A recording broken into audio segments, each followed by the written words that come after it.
하나님 말씀 구약성경 출애굽기 17장 8절로 13절 말씀이 되겠습니다. 출애굽기 17장 8절로 13절까지 말씀 함께 합독하기를 원합니다. 그때에 아말렉이 와서 이스라엘과 르드비에서 싸우니라. 모세가 여호수아에게 이르되 우리를 위하여 사람들을 택하여 나가서 아말렉과 싸우라. 내일 내가 하나님의 지팡이를 손에 잡고 산 꼭대기에 서리라. 여호수아가 모세의 말대로 행하여 아말렉과 싸우고 모세 아론과 울은 산 꼭대기에 올라가서 모세가 손을 들면 이스라엘이 이기고 손을 내리면 아말렉이 이기더니 모세의 팔이 피곤하며 그들이 돌을 가져다가 모세 아래 놓아 그가 그 위에 앉게 하고 아론과 우리 한 사람은 이쪽에서 한 사람은 저쪽에서 모세의 손을 붙들어 올렸더니 그 손에 해가 지도록 내려오지 아니한지라. 여호수아가 칼날로 아말렉과 그 백성을 쳐서 무찌르니라. 아멘. 할렐루야. 예수님 안에서 오늘도 좋은 날입니다. 확신하십니까? 제가 우리 성도들 찬양하는 모습을 보면서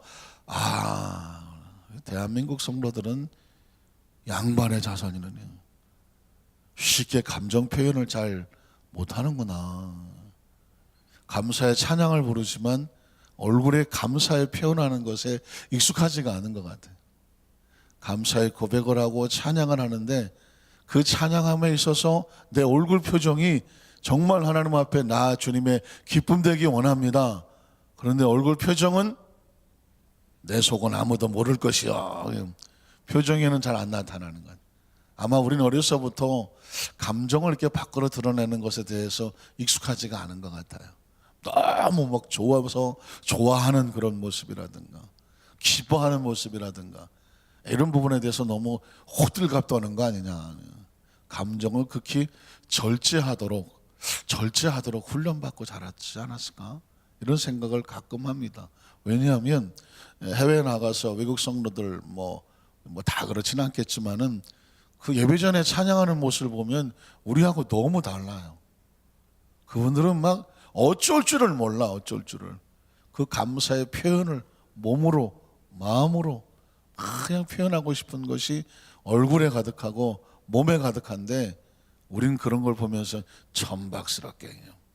그런 것처럼 보여요. 그래서 우리는 굉장히 진지하고 정중하고 함부로 몸을 움직이지 아니하며 표정을 드러내지 않는 것 같아요.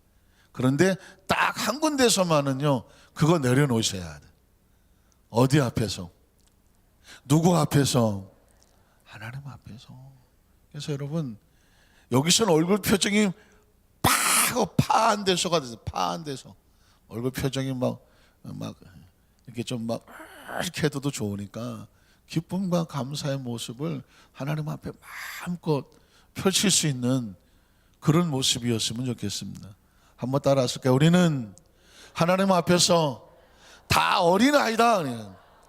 어린아이가 다야 돼. 어린아이예요. 그래서 막 찬양의 기쁨과 감사가 몸에서 하나님께 영광을 올려지고 누가 뭐 손 들지 손 들어라 하지 않아도 내 마음의 심령이 하나님을 향하여 정말 감사함으로 올라가고 그 찬양하는 교통과 교제가 꼭 있어서 얼굴의 모습을 보면서 야 저분이 정말 기쁨과 감사함으로 하나님께 예배를 드리고 있구나. 뭐 누구한테 보여주려고 하는 것이 아니라 누가 카메라를 갖다 대지 않아도 하나님의 눈이 내 앞에서 우리를 진지하게 바라보는 그런 모습이었으면 좋겠습니다. 물론 목사님이 내 지나간 과거를 몰라서 그래요. 내가 얼마나도 아니야 얼마나 힘들게 살아왔는지를 몰라서 그런다. 알아. 1930년, 40년, 50년, 60년, 70년대를 살아온 사람이 다 그렇지 뭐. 그 격동기에 얼마나 많은 일이 있었어요. 그러나 그 모든 건 다 지나간 일이에요. 예수님 안에서는 자유함을 주셔서 변화된 존재고 새로운 존재니까 이제는 마음껏 웃으면서 기뻐하면서 하나님 앞에 나아갈 수 있는. 오죽하면 다윗은 춤을 추다가 뭐가 부러졌어요? 바지가 흘러내렸다고 하잖아요. 옆에서 보던 비갈이 아유 천박스럽게 저 왕이 돼갖고 저 꼬라지가 뭐냐고 막 여러분, 그러나 다윗은 그 마음을 표현하고 싶었던 거예요. 표현하고 싶었던 거예요. 우리 모든 성도들의 예배 가운데 그런 활짝 웃는 표현이 하나님께 진정한 감사로 드려지기를 주님의 이름으로 축복합니다. 그런 의미에서 환하게 한번 좀 웃어보세요. 좀 웃어봐야죠. 참, 저도 잘 안 웃는 사람 좀 웃어봐요. 야, 제일 중요한 예배는요, 하나님께 웃음을 드리는 예배예요. 웃음을 드리는 감사 제사죠. 지금 감사 예배잖아. 지금 또 특별히 여러분이 진짜 감사한 모습이 얼굴에 그냥 잘 있었으면 좋겠습니다. 한번 따라하실까요? 감사의 기도로 승리하라. 감사의 기도로 승리하라. 이런 제목으로 말씀의 은혜를 나누기를 원합니다. 건강학자들이요, 최고의 건강 비결로 뽑는 것은 두말할 것도 없이 웃음입니다. 건강학자들이 나와서 막 열심히 강의를 해요. 핵심을 들어보면 웃어라 그래요. 웃어야 어떻게 된다? 웃어야 건강해. 어떤 병도요, 웃음만큼 명약이 없어요. 아무리 의사가 뭐 이것저것 다 처방을 해놔도 뭐 하지 않으면, 웃지 않으면 온몸이 경직이 돼서 약이 효과가 없습니다. 그래서 옛 어른들이 한 말이 틀린 게 하나도 없다. 일소야. 한 번 웃으면 한 번 더 젊어지는 거예요. 일로야. 화가 나. 한 번 화를 내면 또 늙는 거예요. 왜 세월이 많으시는데 어떤 사람은 70이 넘었는데도 40살로 보이고, 아멘이 없구나. 어떤 사람은 40인데도 70으로 보이는 이유가 뭘까요? 그만큼 얼마나 웃었느냐예요. 얼마나 웃었느냐. 그 웃음을 가지고 사는 사람은 편안하고 웃으면 부드러울 수밖에 없어요, 온몸이. 그러나 웃지 않으면 몸이 경직이 되잖아요. 경직이 되면 얼굴 표정도 경직되고, 심장, 내장, 전부 내장도 근육되고, 위장은 두말할 것도 없어요. 여러분, 밥 먹다가 화내 보십시오. 바로 체합니다. 왜 그럴까요? 얼굴 근육과 위 근육은 서로 통합니다. 밥 먹다가 갑자기 숟가락 내려놔 보세요. 누구 손해일까요? 자기 손해예요. 그때는 이미 위장이 딱, 얘가 이걸 안 해, 이걸 안 해. 그냥 그대로 그냥 얹혀버리는 거예요. 그 이야기는 뭐냐면, 웃음이 온 몸을 부드럽게 하고 건강하게 하는 거예요. 제가 그 전에 권사의 총회도 말씀을 드렸는데, 어떤 코미디언이 자기가 암에 걸렸어. 암 초기에 걸렸어. 코미디언은 남을 웃기게 하는 거 아니겠습니까? 그런데 남을 웃기려니까 그게 스트레스야. 매일 새로운 소재로 새로운 아이디어를 가지고, 진짜 뭐 우리나라 개그 프로그램에 나오는 거 겨우 개그맨들도 치열합니다. 나와서는 막 이렇게 뭐 남을 웃기면서 개그를 하지만, 그 한 주간 동안에 새로운 소재를 가지고, 요즘은 개그맨도 서바이벌이야. 여러 가지를 올려서 거기서 방송 용어는 아니지만 까이면, 채택이 안 되면 올라가지도 않아. 한 주간 내내 열심히 만들어서 밤새도록 아이디어 내고 연습해서 그 PD 앞에서 보여요. 근데 틀렸어 그러면 그냥 까이는 거예요. 그러면 그 다음에 올라가지도 않아. 한 번 올라갈 때마다 몇십만의 출연료를 가지고 올라가야 되는데, 그러면 출연료도 없어. 그러면 2주 동안은 쫄쫄이 굶어야 돼. 아주 만만하지 않은 생활이에요. 요즘은 제가 서바이벌이라고 그랬죠. 개그맨을 올려놓고 거기서 또 투표를 해. 그래서 더 웃기는 웃기는 개그 코너, 그렇지 못한 개그 코너. 그러니 이게 스트레스가 될 수밖에 없어요. 보는 사람은 재밌을지 모르지만 그 뒤에 배우에서는요, 치열한 생존 경쟁을 하고 있습니다. 어느 코미디언도 마찬가지죠. 그래서 그분도 아마 굉장한 스트레스가 된 것에 암에 걸렸어요. 남을 웃기는 사람이 자기가 암에 걸렸어요. 진짜 웃기는 얘기 아니겠습니까? 근데 이 사람이 놀라운 아이디어를 쌓아냈어요. 이것저것 해도 되지를 않아. 그래서 아주 재미있는 유머집, 책, 그 다음에 비디오, 옛날 비디오 있었을 때 그거를 싸들고 호텔에 들어갑니다. 호텔에 들어가서 일주일 동안 아무것도 안 하고 아침부터 저녁까지 책을 보고 비디오를 보면서 웃기 시작하는 거예요. 이제는 다른 사람을, 그전까지는 웃기게 하려고 애를 썼지만 그 일주일 동안은 그냥 자기가 웃는 거예요. 자기가 웃었어. 놀라운 것은 그 일주일밖에 안 돼요. 일주일을 그렇게 웃고 다시 병원에 가서 점검을 했더니 암세포가 줄어들기 시작했다는 거예요. 암세포. 암세포는 다른 게 아니잖아요. 자기 몸의 면역 체계가 이상을 일으켜서 자기 몸이 자기 세포를 공격하는 거예요. 그러니까 이 암세포를 이기려면 우리 몸에 경찰세포가 있어서 소위 말하는 T임파고 뭐 엔돌핀 뭐 이런 것들이 나와서 그걸 잡아서 축소시키면 이기는 거거든요. 결국 우리 몸은 치열한 싸움을 하고 있지 않습니까? 우리 몸을 지키는 세포와 또 세균이 들어와서 싸우는 거예요. 결국 우리 몸을 지키는 세균이 이기면 건강한 것이고, 지면 암도 걸리고 여러 가지 질병이 걸리는 거예요. 근데 우리 몸의 면역 체계를 강하게 하는 최고의 명력이 뭐냐? 웃음이라는 것이. 얼굴이 환하게 항상 웃어야 돼. 웃어야 우리 몸이 건강해지고, 웃어야 여러분 장수하셔. 일소일소라니까. 자꾸 웃어야 몸이 건강해지는 것입니다. 그래서 그 웃음에 강의하신 분들은 무조건이에요.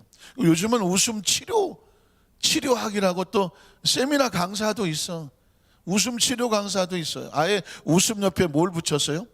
치료를 붙였어. 한번 모시고 올까요?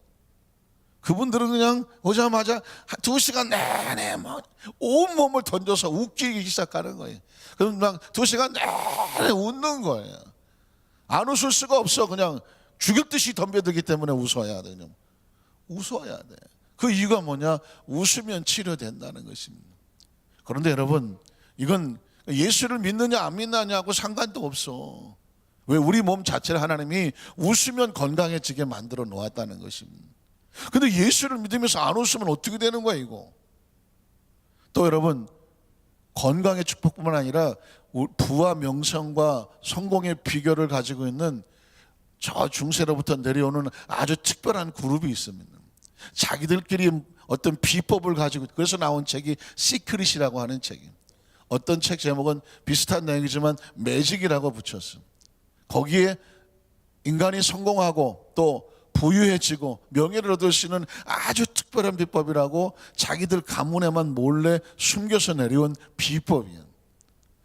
뭐 여러 가지겠지만 한마디로 하면 감사였어요. 놀랍게도 그들은 성경을 인용해. 마태복음 25장 29절에 보면 무릇 있는 자에게는 더 주고 없는 자에게는 있는 것까지 빼앗기리라. 이 법칙을 알았어.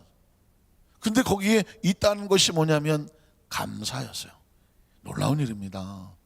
크리스찬도 그 생각을 못하는데 이 사람들이 법칙을 보니까 고대로부터 부와 명성과 그 명예를 지키는 비법은 뭐냐? 그 사람들은 전부 다 감사를 입에 달고 다녔다는 것입니다. 예수를 믿느냐 안 믿느냐는 상관이 아니에요. 지금 그들 나름대로 부와 명예와 명성을 지킬 수 있는, 그것을 자손들에게 줄 수 있는 비결이라고 있는데 그게 감사였어요.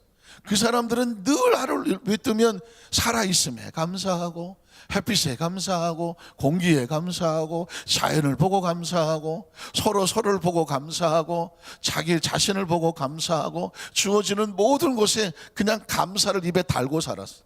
감사의 생각을 거기다 꼽고 살았어. 감사의 마음으로 살았어. 놀라운 것은 그 감사하는 자에게 자꾸 부가 들어와. 물질이 자꾸 들어와. 그 감사를 자꾸 하니까 명예가 자꾸 들어와. 부를 자꾸 뭐 쫓아다지 않아도, 명예를 쫓아가지 않아도 그냥 감사, 그 사람들의 이야기예요. 시크릿이라고 하는, 매직이라고 하는. 그래서 그 사람은 아예 감사 노트가 있어. 그리고 감사의 일기를 써. 그리고 아예 그냥 시간마다 문서마다 감사할 하루 스케줄이 정해져 있어.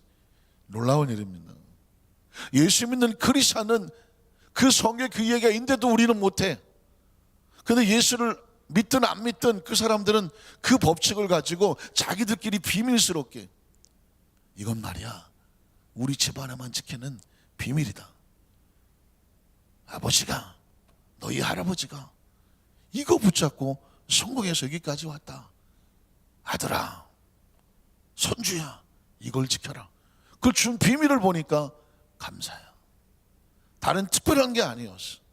그리고 그들은 성경을 인용해 무릇 있는 자에게는 계속 주어진다. 뭐가 있느냐? 감사가. 그러니까 계속 감사를, 왜? 더 주니까. 근데 자기에게 주어진 감사를 잃어버리면 주어진 것도 다 빼앗겨. 물론 그들이 감사하는 대상은 하나님이 아니라 우주입니다. 우주. 왜? 하나님을 몰라. 우주의 법칙이라고 생각해. 그건 당연히 자연의 법칙과 같아요. 씨앗을 심어 놓으면 그건 누구나 예수를 믿든 믿지 않든 누구든지 농부가 씨를 뿌리면 자라게 되어 있어. 자라게 되어 있어. 이건 하나님이 주시는 법칙이야. 법칙. 그러니까 이건 뭐 어길래 어길 수가 없어요. 만고불변의 법칙이야. 마찬가지야. 감사를 심으면 복이 오게 되어 있어요. 부가 다가오고 명예가 다가오고 성공이 그들의 원리에 비하면 다가오더라는 것입니다. 그래서 이걸 남에게 가르쳐 주지를 않아. 당신도 감사하시오. 안 해. 원망하고 불평하고 네 멋대로 살아. 우리만 감사한다. 이렇게 싸매거든. 그걸 매직이라고 말해. 그들이 말하는 아주 마법의 비밀이라고 말해. 깜짝 놀라요. 그 책을 읽다가 그들의 원리가 성경에서 나왔는데 왜 우리는 감사하지 않을까? 이 법칙을 모를까? 달란트의 비유에서 나온 이야기거든요. 역시 달란트의 비유도 그런 관점에서 보니까 감사였어요. 5달란트 받은 사람, 2달란트 받은 사람, 왜 그들은 달려가서 열심히 일해서 또 5달란트, 2달란트를 남겼을까? 뭐 하니까? 감사하니까. 주인이 나한테 이걸 맡겼어. 뭐 직분으로 따지자면 뭐 장로가 됐던 안수집사가 됐던 권사가 됐던 집사가 됐던 직분의 내용이 중요한 게 아니야. 나한테 맡겼으니까. 맡겼다는 거예요. 주인이. 그 주인의 은혜에 감사하는 거예요. 각자 맡은 것만큼. 그러나 1달란트 받은 사람이 이야기를 가만히 들어보니까 감사라고는 눈곱 붙일 만큼도 없어. 앉자마자 주인이 떠나자마자 올 때까지 그냥 계속 원망불평이에요. 주인이 원래 저렇게 강팍한 사람이야. 그래서 그 주인이 내가 여태까지 겪어보니까 아유 주인이 아주 몰인정하고 아주 그냥 동정이라고는 어쨌든 인정도 안 하고 그냥 나 같은 사람 1달란트 날 뭘로 보고 말이야. 이까짓 한 가지를 주고 말이야. 땅속에 처박아두는. 땅속에 처박아뒀다는 얘기는 거기에 대한 리스펙트가 없는 거예요. 존경도 없고 감사도 없고 은혜도 없고 의욕도 없고 하고 싶지도 않고. 그러니까 그 달란트를 땅속에 처박아뒀다는 것은 아무것도 땀을 흘리지를 않았고 수고하지도 않았어. 왜? 그건 달란트 문제가 아니에요. 마음이 감사가 없는 거예요. 어느 날 저와 여러분에게 하나님의 백성들의 마음속에 굳은 마음이 생기고 서운한 마음이 생기고 에이씨 다 때리치고 내려놔 하는 마음이 생겼다면 여러분 그건 하나님의 마음이 아니에요. 근데 그 밭을 가지고 있으면 주인이 올 때까지 굳어져 있으면 안타깝지만 아무것도 돌아오는 게 없어요. 보십시오. 주인이 와서 말하잖아요.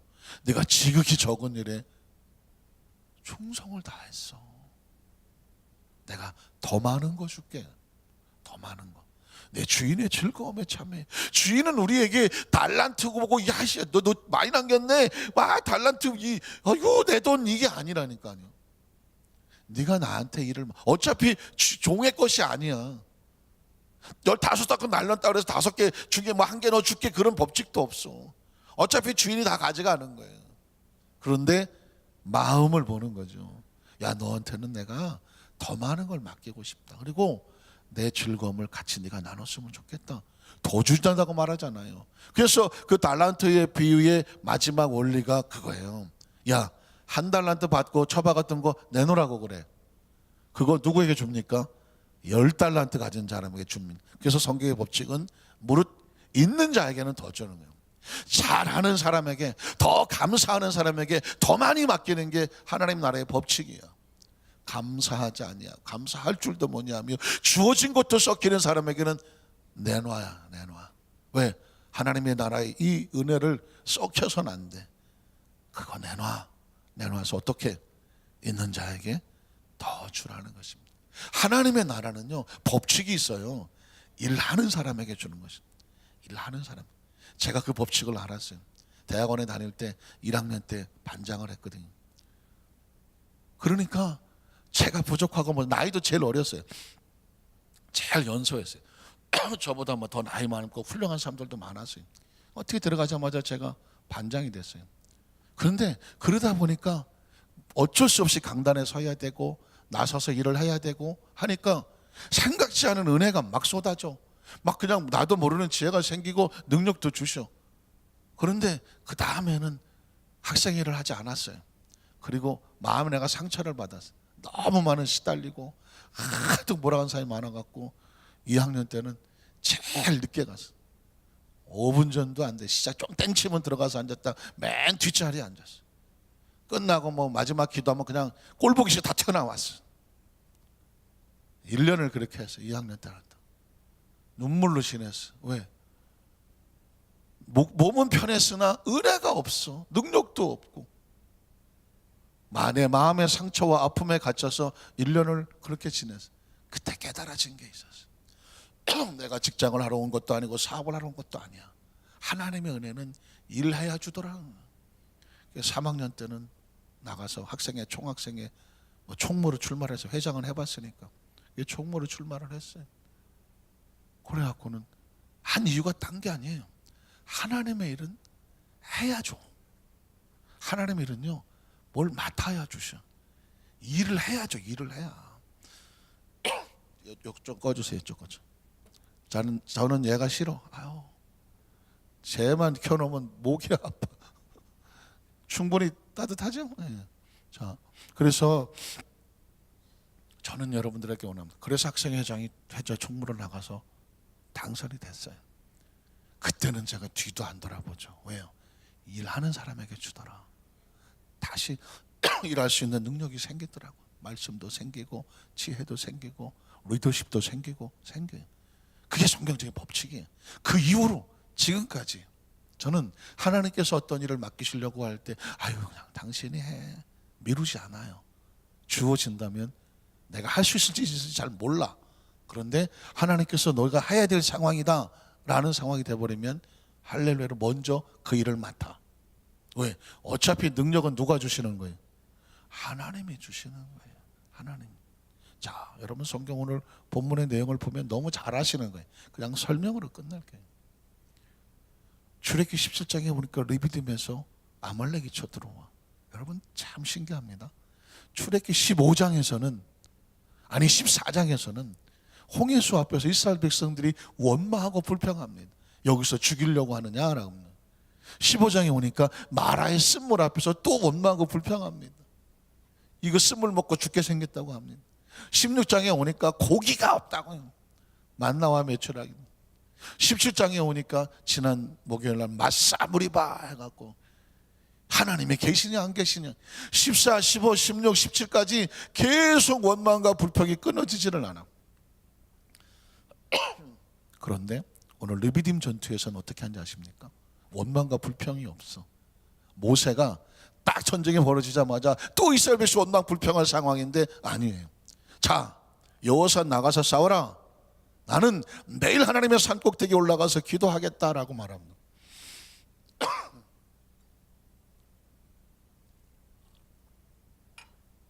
제가 강단 올 때는 여기는 꺼주셔야 돼요.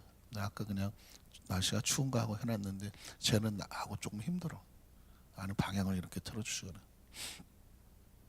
모세가 그냥 이 본문 하나만 놓고 하면 안 될 것 같아. 그 원망과 불평이 있었을 때는 계속 문제가 있었는데 출애굽기 10장 르비딤 전투에서 보니까 원망과 불평이 없는 게 발견됐어요. 이제까지 본문을 보다가 깜짝 놀란 거예요. 없는 거예요. 그 이후로도 계속 원망과 불평이 나오는데 출애굽기 17장에는 원망과 불평이 없어. 오히려 모세가 뭐라고 말했냐면 내가 산꼭대기에 올라가서 하나님께 기도한다라고 말해요. 그리고 손이 올라가. 아시는 것처럼 제 눈에 이게 어떻게 보이냐면 똑같은 문제를 만나도 원망과 불평은 하나님의 가슴에 상처를 주지만 그 자신 자체에 믿음이 없음이 보여지지만 감사의 제단으로 올라가는 거예요. 이게 감사의 제단이라는 것을 2018년도 추수감사절을 앞둔 새벽 예배에 깨달았어요. 모세는 이 상황 속에서 감사의 손을 올리기 시작해요. 그러나 그 감사가 쉽지 않잖아요. 근데 감사하니까 이스라엘이 이기고 감사의 손이 내려오니까 아말렉이 이겨. 우린 일반적으로 그냥 기도라고 생각을 했는데 그 기도의 내용 속에 좀 더 들어간다면, 하나님 이 상황 속에도 하나님 믿고 감사합니다, 하나님 도와주십시오 라고 올라가니까 이스라엘이 이겨. 근데 그 손이 내려오니까 아말렉이 이겨. 그 옆에 있던 아론과 훌이 같이 손을 올려 감사도 같이 해야 돼. 같이 해야 돼. 그래서 그 감사의 손길이 내려오지 않으니까 결국은 이스라엘이 이기고 야훼께서 싸우시는 내용이 나오는 것입니다. 어떻게 보면 우리 몸은 면역체계의 싸움이잖아요. 우리 영적 싸움은 감사의 싸움입니다. 감사의 제단이 올라가면 하나님이 싸워주시는 거예요. 감사의 손이 내려오면 하나님이 싸울 수가 없어. 하나님은 감사를 통해서 싸워주시는 것입니다. 그래서 하나님께서 말씀하신 내가 대대로 더불어 아말렉과 싸우리라 그래요. 아말렉은 우리에게 자꾸 원망과 불평을 주고 힘 빠지고 하게 하는 거예요. 그러나 하나님께서 우리에게 이길 수 있는 비결을 줬는데 감사의 손길을 올라가서 내려오지 않게 해라. 그리하면 대대로 내가 너와 싸워주실 것이다. 여러분의 영적인 아말렉은 무엇일까요? 우리 얼굴을 굽게 하고 마음을 상하게 하고 힘 빠지게 하고 절망하게 하는 그 어떤 것들이 늘 사방에서 지금 우리를 덤벼들려고 하고 있습니다. 이걸 싸워서 이길 수 있는 게 뭐라고요? 감사의 손길이 올라가면 하나님 백성이 이기고 있습니다. 매 순간마다 이 세상 속에서 어떤 상황 속이든지 모세처럼 아론과 훌처럼 우리가 왜 함께 모여서 기도하냐면 서로 손을 잡아주는 것이죠. 이 감사의 손길이 늘 하나님 앞에 올려져 있어서 성경 속의 영적인 승리가 우리의 싸움의 승리가 되시기를 주님의 이름으로 축복합니다.